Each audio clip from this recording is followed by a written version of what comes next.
سمع الله لمن حمده. ئەمە دیمەنی خۆپیشاندەرانی قەزایی پێنجوێنە کە نوێژی هەینیان لە سەر شەقامی ملەکەوە بە کۆمەڵ ئەنجامدا و هەر لەوێژ نانی نیوەڕۆیان خوارد. خۆپیشاندانی دانیشتوانی قەزایی پێنجوێن پێی نایە ڕۆژی سێیەم و بەردەوامی هەیە بۆ داواکردنی بە هەمیشەییکردنی کارەبا سەرڕای ئەوەی هیچ کەس ناتوە بەدەم داواکاریەکانیانەوە، بەڵام ئەوان سوورن لەسەرەوەی خۆپیشاندانەکان درێژەی دەبێت. ماوەی سێ ڕۆژە بە تەواوەتی لە هەردوو مەرزی باشماخ و سەیرانبەنج و مجۆڵی بازرگانی وەساوە و خۆپیشاندەران ڕێگە نادەن بە هیچ بار هەڵگرێک هاتوچۆ بکەن. هەمومان بە یەک دەنگ بەردەوامە بین لەسەر خۆپیشاندان هەتا وەکو کارەبای 24 سەعاتی بۆ ئەم قەزا و هەردوو ناحێ و سەرجەم گوندەکان نەگەڕێتەوە. ئێمە داوای ڕۆشناییمانەوێت.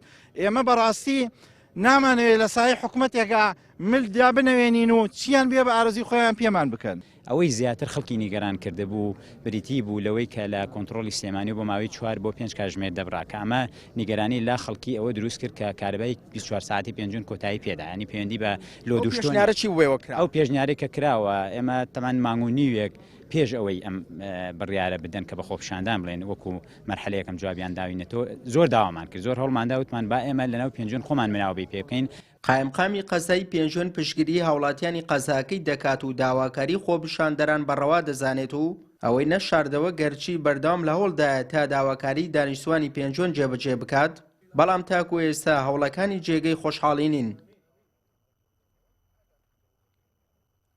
کارەباکەمان بۆ چاکەوە خۆپیشاندەرانی شەو ئارامێکی هەیەە بپارێزرێت کامەش بۆ شانی هەردوو لامان قورسە بەرحاڵ تا ئێستا نەتیجەیەکی دڵخۆشکەرە نیە. هەوڵێکی شەیەکە لە ڕێی حیزبەوە کە جەنابی کاک باڤێڵ تاڵەبانی داوای کردووە نوێنەری خۆپیشاندەران ببینێ بۆ ئەوەی لای ئەوەی شەوە هەوڵێک بدرێت بۆی ئەم بارودۆخە بگەڕێتەوە بارودۆخی ئاسایی جارە. زانە ئامادەی واز لە پۆسەگۆ بێنی لەبەر داوای ڕەوای هاوڵاتیانی پێنجوێن. ئەمڕۆ گەر کارەبامان بۆ چاکرێ من بەیانی ناچمەوە بۆ قایمقامێت مەرجەکە ئەوە بێت کە قایمقام لەو شوێنە نەمێنێت کارەباکە چاکرێ. من ئەمڕۆ چاشیکە نەمیوارە چاشیکەن بەیانی مۆرەکە تەسلیمی ئەو کەساکەمەوە کە بەدیلی منە.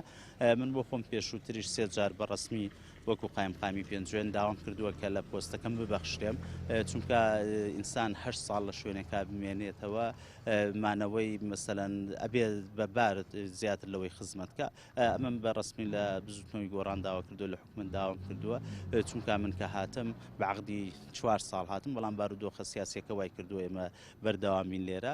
گەرچی پێشنیاری ئەوە کراوە بۆ هاوڵاتیانی شارۆچکەی پێنجوێن کە پێوەری زیرەکی کارەبادا بنێن کارەبایان بۆ دەکرێت بە هەمیشەیی، بەڵام دانیشتوانی پێنجوێن بە کۆی دەنگە و پێشنیارەیان ڕەت کردووەتەوە و ڕازی نەبوون پێی. بەنیازیژن تا کارەبایان بۆ نەکرێت بە هەمیشەیی هەر لەسەر شەقام بمێنەوە.